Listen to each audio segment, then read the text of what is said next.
Hello friends, welcome back to Caliber English. நம்மளுடைய ஆங்கிலத்துக்கு மெருகூட்டுவது தான் ஃப்ரேசல் வேர்ப்ஸ். அடிப்படை ஆங்கிலம் பேசுகிறவங்க பார்த்தீங்கன்னா, தாங்க சொல்ல வர அந்த கருத்தை வெளிப்படுத்துறதுக்கு அதிகமாக வேர்ப்ஸ் பயன்படுத்துவாங்க. ஆனால் ஆங்கிலத்தையே தாய்மொழியாக கொண்டவங்க அதிகமாக ஃப்ரேசல் வேர்ப்ஸ் தான் பயன்படுத்துவாங்க. இப்போ எடுத்துக்காட்டுக்கு, இந்த புதுசாக இங்கிலீஷ் பேசுகிறவங்களாம் பார்த்தீங்கன்னா, செருப்பு போடுங்க அப்படின்றதுக்கு வேர் யுவர் சாண்டல்ஸ் அப்படின்னு சொல்லுவாங்க. ஆனால் ஆங்கிலத்தை ரொம்ப நாட்களாக பேசுகிறவங்க புட் ஆன் யுவர் சாண்டல்ஸ் அப்படின்னு சொல்லுவாங்க.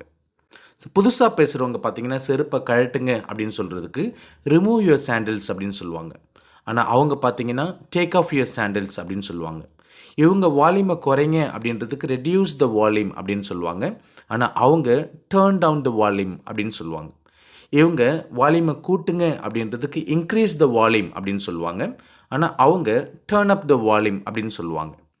இப்படி நம்மளுடைய இங்கிலீஷில் ஏகப்பட்ட ஃப்ரேசல் வேர்ப்ஸ் நம்ம பயன்படுத்தும் போது நம்மளோட இங்கிலீஷே வேறு லெவலில் இருக்கும் அப்படின்னு சொல்லலாம். அந்த விதத்தில் பார்த்தீங்கன்னா, இந்த லெசனில் நம்மளோட ஆங்கிலத்துக்கு மேன்மேலும் அழகு சேர்க்கறதுக்காக ஒரு 10 காமன் ஃப்ரேசல் வேர்ப்ஸ் கற்றுக்க போகிறோம். அதை மகிழ்ச்சியோடு கற்றுக்கலாம். இப்போ வாங்க வீடியோக்குள்ளே போகலாம். இந்த லெசனில் நம்ம கற்றுக்க போகிற முதல் ஃப்ரேசல் வேர்ப் என்னது அப்படின்னா, சிவாஜி படம் பார்த்துருந்தீங்கன்னா அதில் சாலமன் பாப்பையா அவர்கள் ரஜினி சார்கிட்ட வாங்க பழகலாம் அப்படின்னு சொல்லுவார். இப்போ பழகிறதுக்கு என்னது இங்கிலீஷில், அதை சொல்கிறதுக்கு இங்கே ஒரு அருமையான ஃப்ரேசல் வேர்ப் இருக்குது இங்கிலீஷில். அது என்னது அப்படின்னா, get on with someone. Get on with someone, அப்படி இல்லைன்னா get along with someone. Get along with someone. இந்த ரெண்டு ஃப்ரேசல் வேர்ப்ஸுக்கு மீனிங் என்னது அப்படின்னா, to have a good relationship with someone. அதாவது ஒருவருடன் நன்றாக பழகுதல் அப்படின்னு அர்த்தம் இருக்குது. இப்போ எடுத்துக்காட்டுக்கு, அவருடன் பழகுங்கள் அப்படின்றத get along with him, get along with him அப்படின்னு சொல்லலாம். நீ அவனுடன் பழகுகிறாயா அப்படின்றத to you get along with him, to you get along with him அப்படின்னு கேட்கலாம். அவள் எல்லோரிடமும் நன்றாக பழகுகிறாள் அப்படின்னு சொல்லுவோம். அதை நம்ம இங்கிலீஷில் she gets along with every one, she gets along with every one அப்படின்னு சொல்லலாம்.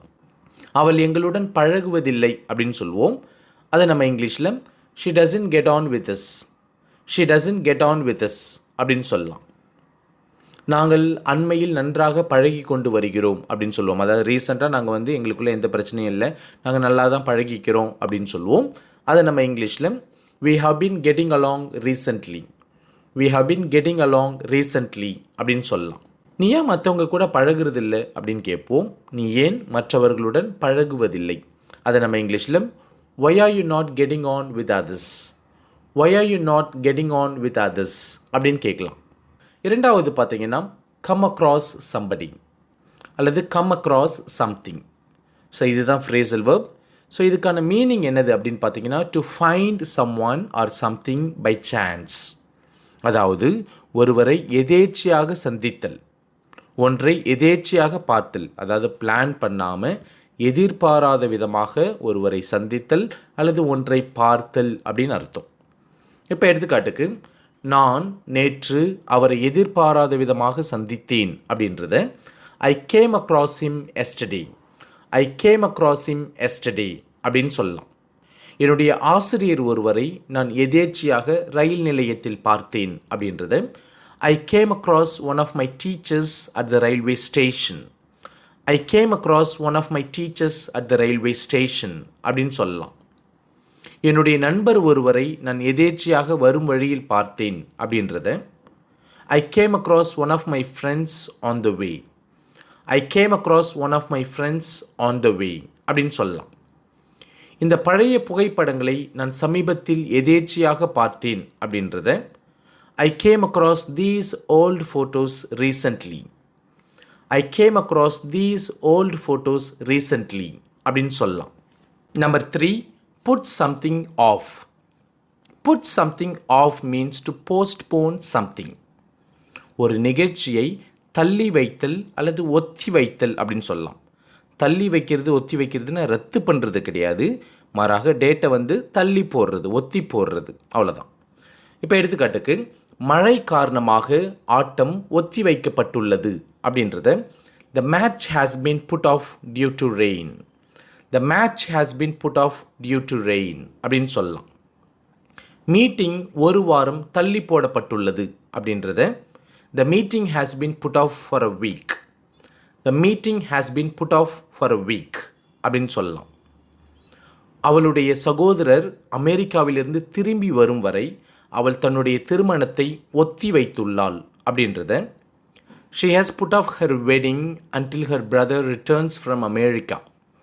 she has put off her wedding until her brother returns from America அப்படின்னு சொல்லலாம். பல் மருத்துவரிடம் செல்வதை இனிமேலும் என்னால் ஒத்தி போட முடியாது அப்படின்னு சொல்லுவோம். அதாவது குறிப்பாக பல்லு வலி ரொம்ப சிவியராகிட்டு இருக்கும்போது நம்ம சொல்லுவோம் இல்லையா, இனிமேலும் டென்டிஸ்ட்கிட்ட போகிறத என்னால் தள்ளி போட முடியாது அப்படின்னு சொல்லுவோம்.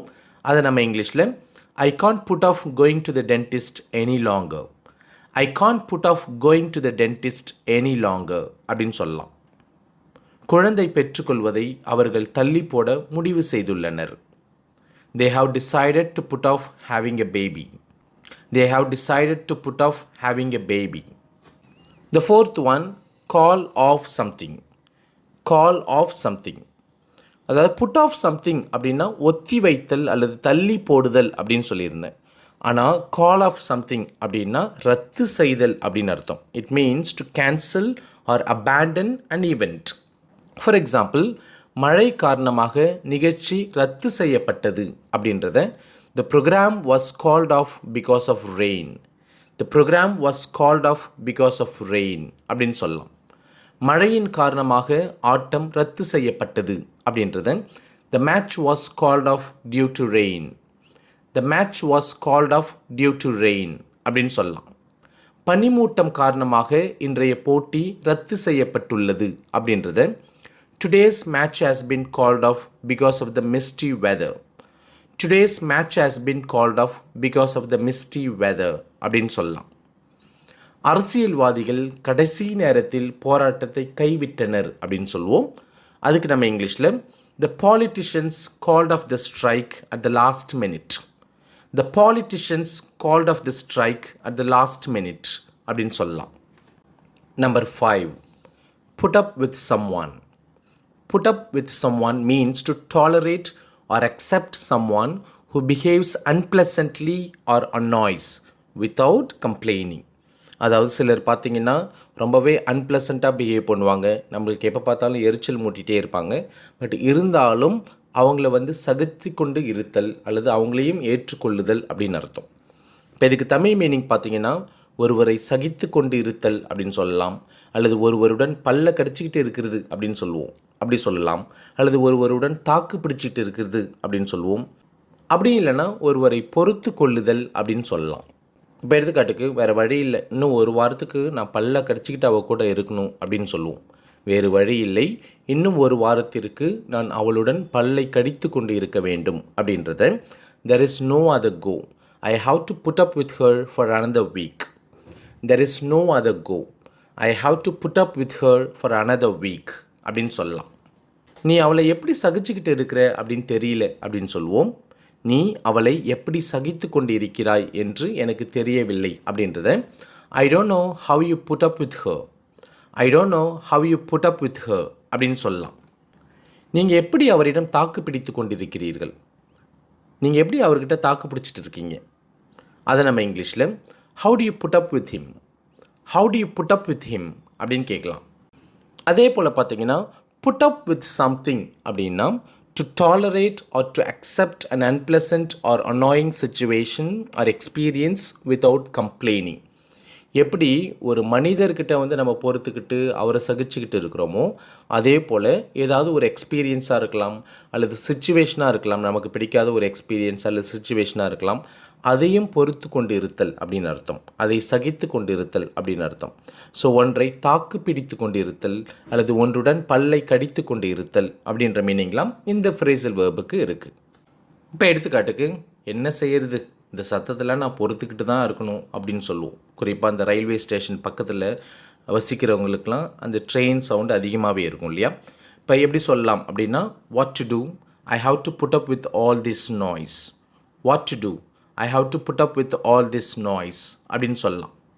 இந்த விசித்திரமான துர்நாற்றத்தை உங்களால் எப்படி தாங்க முடிகிறது என்று எனக்கு ஆச்சரியமாக இருக்கிறது அப்படின்னு சொல்லுவோம். இந்த ஹாட் ஸ்மெல் வருது, இதை எப்படி தான் நீங்கள் தாக்கு பிடிச்சிட்டு இருக்கிறீங்க அப்படின்னு எனக்கு ஆச்சரியமாக இருக்குது அப்படின்னு சொல்லுவோம். அது நம்ம இங்கிலீஷில் I really wonder how you are able to put up with this odd smell. I really wonder how you are able to put up with this odd smell அப்படின்னு சொல்லலாம். என்னால் இனியும் இதை பொறுத்து கொள்ள முடியாது அப்படின்னு சொல்லுவோம். அதை நம்ம இங்கிலீஷில் I can't put up with it anymore. I can't put up with it anymore அப்படின்னு சொல்லலாம். என்னால் இனிமேலும் இந்த சத்தத்தை பொறுத்து கொள்ள முடியாது அப்படின்றத I can't put up with the noise any longer. I can't put up with the noise any longer அப்படின்னு சொல்லலாம். The seventh one, bring someone up. To bring someone up means to care for a child until they are an adult, often giving them particular beliefs. ஒருவரை வளர்த்தல் அப்படின்னு சொல்லலாம். அதாவது குழந்தையாக இருக்கிறவங்கள அவங்க அடல்ட்டாக ஆகிற வரைக்கும் அவங்கள பார்த்துக்கிறது, அவங்களுக்காக கேர் பண்ணுறது, அவங்கள பெரியவராக வளர்த்தல் அப்படின்னு அர்த்தம்.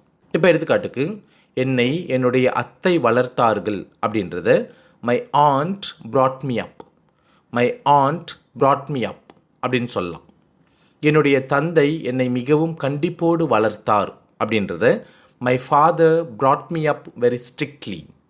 My father brought me up very strictly அப்படின்னு சொல்லலாம்.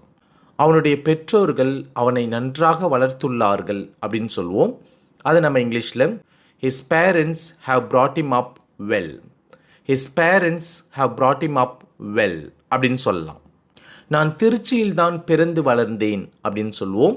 அதை நம்ம இங்கிலீஷில் I was born and brought up in Trichy. I was born and brought up in Trichy அப்படின்னு சொல்லலாம். The eighth one, grow up.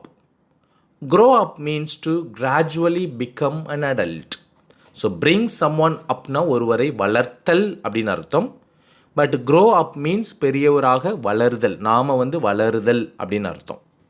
இப்போ எடுத்துக்காட்டுக்கு நான் சென்னையில் வளர்ந்தேன் அப்படின்றது ஐ grew up in Chennai. I grew up in Chennai அப்படின்னு சொல்லலாம். நீங்கள் பெரியவராகும்போது என்னவாக விரும்புகிறீர்கள் அப்படின்னு கேட்போம். அதாவது நீங்கள் பெரியவராகும்போது என்ன செய்ய விரும்புகிறீங்க, என்ன ஜாப் செய்ய விரும்புகிறீங்க அப்படின்னு கேட்போம். அதை நம்ம இங்கிலீஷில் what do you want to do when you grow up? what do you want to do when you grow up அப்படின்னு கேட்கலாம். The last but one, go off. go off means to explode. வெடித்தல் அப்படின்னு அர்த்தம். இப்போ எடுத்துக்காட்டுக்கு bomb வெடித்தது அப்படின்றத the bomb went off. the bomb went off அப்படின்னு சொல்லலாம். அந்த பாம் வெடிக்கவில்லை அப்படின்றத the bomb didn't go off. the bomb didn't go off அப்படின்னு சொல்லலாம். வெடி வெடித்தது அப்படின்றத the cracker went off. the cracker went off அப்படின்னு சொல்லலாம். வெடி வெடிக்கவில்லை அப்படின்றது the cracker didn't go off. the cracker didn't go off அப்படின்னு சொல்லலாம். இது போன்று வெடி மருந்துகள் கொண்ட பொருட்கள்லாம் வெடிச்சுது அப்படின்னா அதுக்கு நம்ம go off அப்படின்ற phrasal verb நம்ம பயன்படுத்தலாம். burstன்ற verb நம்ம அவாய்ட் பண்ணணும். the last one, put out. to put out means to extinguish. extinguish அப்படின்னா தீ போன்றவற்றை அணைத்தல் அப்படின்னு அர்த்தம். இப்போ எடுத்துக்காட்டுக்கு நெருப்பை அணை அப்படின்றத put out the fire. put out the fire. மெழுகுவத்தியை அணை அப்படின்றத put out the candle அப்படின்னு சொல்லலாம். சிகரெட்டை அணை அப்படின்றத put out the cigarette அப்படின்னு சொல்லலாம். வீடு தீப்பற்றி எரிந்தது, அதனால் தீயணைப்பாளர்கள் தீயை அணைத்தனர் அப்படின்றது the house was on fire, so the firefighters came and put out the fire. the house was on fire, so the firefighters came and put out the fire அப்படின்னு சொல்லலாம். நெருப்பை அணைத்து விட்டாயா அப்படின்னு கேட்போம். கன்ஃபார்ம் பண்ணிக்கிறதுக்காக நெருப்பை அணைச்சிட்டிங்களா அப்படின்னு கேட்போம். அதை நம்ம இங்கிலீஷில் have you put out the fire? have you put out the fire அப்படின்னு கேட்கலாம். நெருப்பு அணைக்க மறந்துடாத அப்படின்னு சொல்லுவோம். தீபாவளி வருது, ஸோ நெருப்பு அணைக்க மறந்துடாத அப்படின்னு சொல்லுவோம். அதை நம்ம இங்கிலீஷில் don't forget to put out the fire. don't forget to put out the fire அப்படின்னு சொல்லலாம். That's it with today's lesson. Hope you found this lesson very useful. If so, give it a thumbs up and subscribe for more videos. Thank you.